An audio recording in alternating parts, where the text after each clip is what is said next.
మూడు ముళ్ళ బంధం పార్ట్ 106. హాయ్ ఫ్రెండ్స్, స్టోరీ ఎలా ఉందో ప్లీజ్ కామెంట్ చేయండి. వీడియోలోకి వెళ్ళిపోదాం. విరాజ్ అప్పటికే కారు చాలా స్పీడ్గా డ్రైవ్ చేస్తూ ఉంటాడు. విలియమ్స్ని డ్రైవ్ చేయొద్దని చెప్పి తనే డ్రైవ్ చేస్తూ రోడ్డుపైన కారును పరుగులు పెట్టిస్తాడు. తనకి ఇంకా కోపం పెరిగిపోతుంది.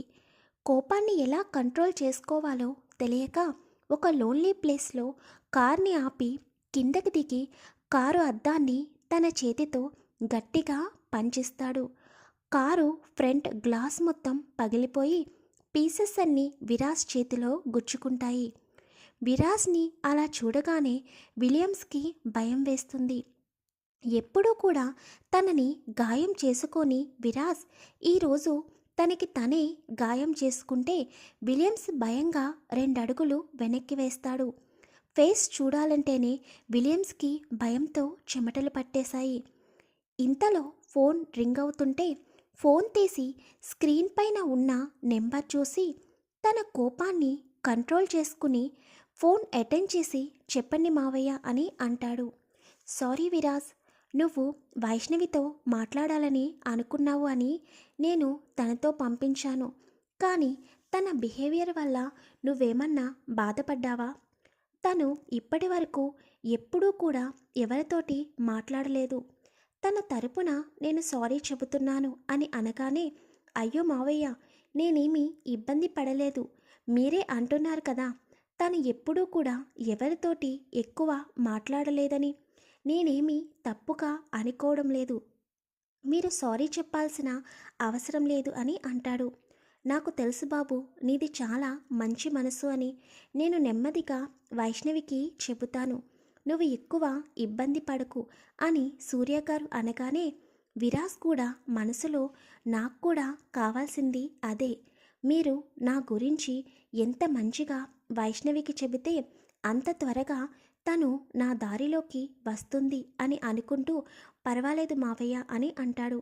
రేపు ప్రజెంటేషన్ ఉంది కదా బాబు, ప్రాజెక్ట్కి సంబంధించింది అని అనగానే వెంటనే విరాజ్ వైష్ణవి కూడా టెండర్ వేస్తుందా అని ఆతృతగా అడుగుతాడు.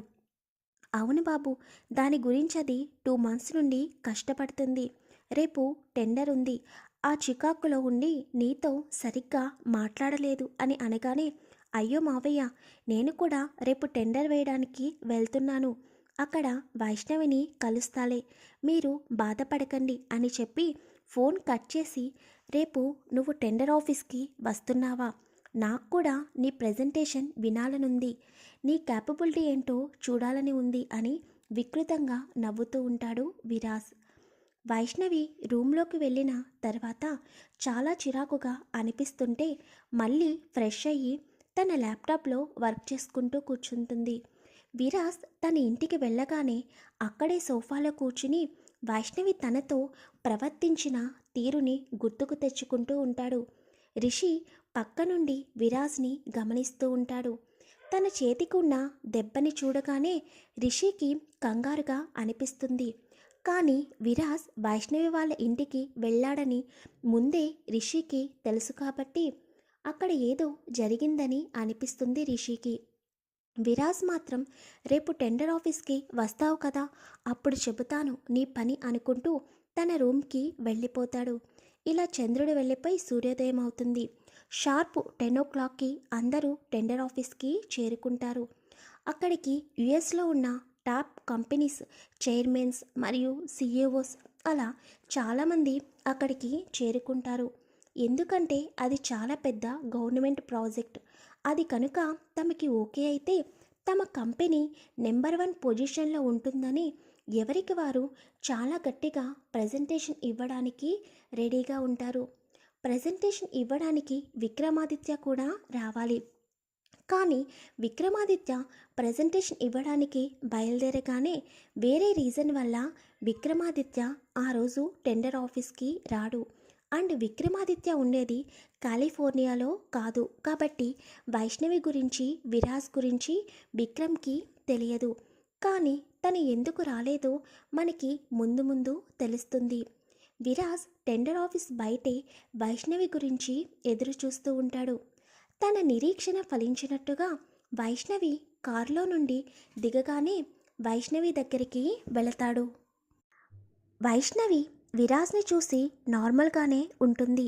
విరాజ్ మాత్రం వైష్ణవిని, మీరు కూడా ప్రాజెక్ట్కి సంబంధించిన ప్రజెంటేషన్ ఇవ్వడానికి వచ్చారా అని అడుగుతాడు. దానికి వైష్ణవి, ఇంత పెద్ద ప్రాజెక్ట్ని ఏ కంపెనీ వదులుకోవాలని అనుకోదు, దానికి అతీతమేమీ కాదు నేను అని చెప్పి టెండర్ ఆఫీస్లోకి వెళ్ళిపోతుంది.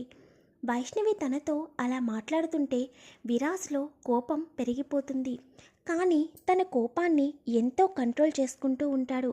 అది గవర్నమెంట్ ప్రాజెక్ట్ కాబట్టి దానికి సంబంధించిన మినిస్టర్స్ కూడా ప్రజెంటేషన్ కోసం వస్తారు. మొత్తానికి ప్రజెంటేషన్ టైం రానే వచ్చింది. ఎవరెవరు ఎలా ప్రజెంటేషన్ ఇస్తారా అని అందరూ వెయిట్ చేస్తూ ఉన్నారు. ప్రతి ఒక్క కంపెనీ ఆ ప్రాజెక్ట్ మాకే రావాలని కోరుకుంటూ ఉన్నారు. అలా ఒక్కొక్క కంపెనీకి సంబంధించిన చైర్మన్ లేదా సీఈఓ వెళ్ళి తమ ప్రజెంటేషన్ని అక్కడున్న మినిస్ట్రీస్కి అందరికీ స్క్రీన్పై ఎక్స్ప్లెయిన్ చేస్తూ ఉంటారు. అలాగే తర్వాత విరాజ్ కూడా తన ప్రజెంటేషన్ని ఎక్స్ప్లెయిన్ చేస్తాడు.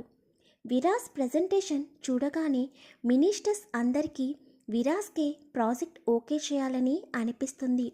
కానీ పక్కనున్న ఇంకొక వ్యక్తి, ఇంకా ఇంకొక 2 కంపెనీస్ ఉన్నాయి, వాళ్ళు కూడా ప్రజెంటేషన్ ఇచ్చిన తర్వాత దానిని ఫైనల్ చేద్దాం అని అంటారు.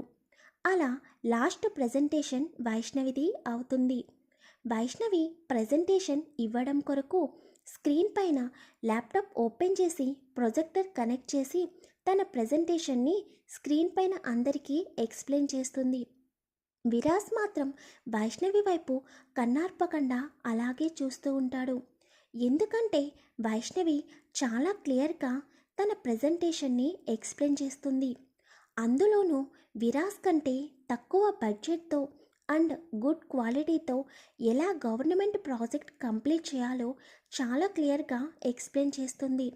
వైష్ణవి ప్రజెంటేషన్ వింటున్న వారందరికీ వైష్ణవి ప్రజెంటేషన్ చాలా బాగా నచ్చుతుంది. అప్పటి వరకు విరాజ్ ప్రజెంటేషన్ని ఫైనల్ చేద్దాం అనుకున్నవారు వైష్ణవి ప్రజెంటేషన్ చూడగానే ఏమీ మాట్లాడలేకపోతున్నారు. విరాజ్ కూడా మనసులో, నాకంటే నీ ప్రజెంటేషన్ చాలా బాగుంది వైష్ణవి బేబీ, నువ్వు నాకు రోజు రోజుకి ఇంకా కొత్తగా కనిపిస్తున్నావు, నీలో ప్రతిరోజు ఒక్కొక్క యాంగిల్ చూస్తున్నాను, ఎంతైనా ఈ విరాజ్ సింహాకి కాబోయే భార్యవి కదా, ఆ మాత్రం ఉండాలిలే అని ముసిముసిగా తనలో తనే నవ్వుకుంటూ ఉంటాడు విరాజ్. ఫైనల్లీ అందరి ప్రజెంటేషన్ కంప్లీట్ అయిపోయింది. మరి ప్రాజెక్ట్ ఎవరికి వెళ్తుందో ఎవరైనా గెస్ట్ చేస్తే కామెంట్ చేయండి. అలాగే వీడియోని లైక్ చేయండి, షేర్ చేయండి, ఛానల్ని సబ్స్క్రైబ్ చేసుకోండి.